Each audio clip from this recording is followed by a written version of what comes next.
best.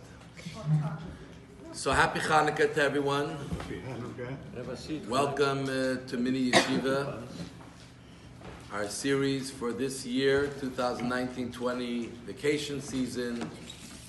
And nice to see you here this morning. We look forward to continuing tomorrow, 10 to 12. Boxing Day.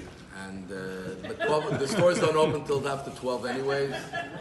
So if you learn, you'll learn how to hold yourself back and not buy every sale. So it'll save you money in the long run. Sunday, Mirza Hashem, and next Wednesday as well, January 1st.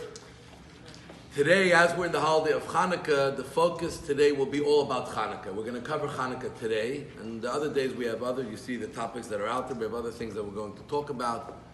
We have a great class coming up Sunday morning about anxiety, which is a big issue in today's society, and how to overcome or do away with it. But all the classes are going to be interesting, and welcome to the series this year. They're going to divide Chanukah into two parts. We said the first part will be the historical and the mystical context of Chanukah, and then we'll go into the idea of the Chanukah candles related to Shabbos, and understand more about the Chanukah candles through the way we look at Shabbos candles, Chanukah candles, etc. So everyone knows the story of Chanukah, right? The Greeks oppressed the Jews.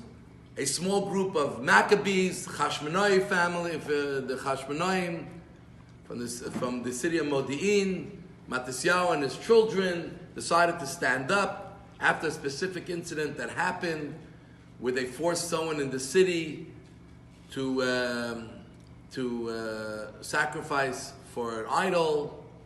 And then a great Rabbi Eliezer was forced to eat pork. When he didn't, they killed him and decided there's no other way but we have to stand up and fight. And though they were only a small group, the family was only 5, Matisyahu and his 5 sons. A few hundred people joined with them, but they chased out all the legions of Greeks, and even the reinforced army they sent at that time of about 50,000, which was a massive army. They routed out of Israel and they won the war. We all know that. But let's understand a little bit the context of what happened. How did the Greeks end up in Israel? What was the relationship of the Jews and the Greeks when they came to Israel? What was really going on in the bigger story of history at that time? So, the Greeks first came to Israel because of Alexander the Great. So now Alexander the Great had a great vision to conquer the world. And at a young age, because he died very young, he actually ended up conquering most of the world all the way to India. On his way to conquering the world, you always pass through the Middle East. You always pass through Israel. So he came to Israel, planning to conquer like everywhere else. What did the Greeks do when they conquered a place? They used to plant some of their Greek people to influence the society in their ways. Never really oppressed them, but influenced them strongly, brought all their modern day inventions in both the sciences and the academia, in the world of physique and sport and etc., created a culture, and usually they took over the country with their culture, etc. So Alexander the Great is coming to Israel. The Jews are very worried. The Jews, in the Second Temple, we were always somehow under some protectorate. We were under some other country. Who were we under during the Second Temple for the first big part? The Persians. They gave us permission to build a temple, right? The story of Purim happened in Persia. And then Ahasuerus' son, Darius, gave the Jews permission to rebuild the temple. And we were sort of a colony at some point, even though we had our own autonomous government, but we were under the Persian protectorate. Alexander the Great was fighting against Persia, trying to get rid of the Persian Empire and make his own new Greek Empire.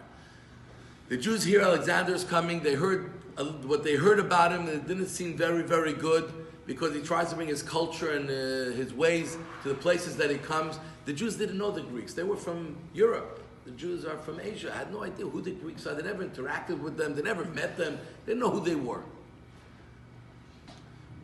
And then, when they hear he's coming, they're not sure what to do. What's he going to do with the temple? When he takes us over, is he going to start trying to uproot Jewish life and take over the temple or destroy the temple? They had no idea, because our enemies in the past had done that.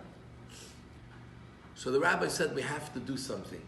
And the idea they came up with, and this was in the year 3448, which is 2,332 years ago. Alexander the Great was coming through Israel.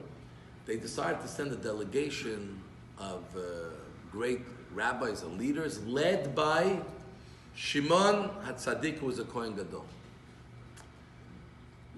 Shimon HaTzadik went dressed in his regalia, in his clothing of the Kohen Gadol. Even though Jewish law is that you can only wear the special clothes in the Beis HaMikdash, in the temple, when you're serving, but he got dressed in those clothes to greet. It was a great moment that they had to make something happen incredible. So they went all the way out. They realized Hashem, I'm sure, is accepting how they're going to do it. And they went to greet Alexander the Great. Alexander the Great was a tall person. And he rode on a large white horse. He was always like head and shoulders above everyone else. And he led his army. He was a very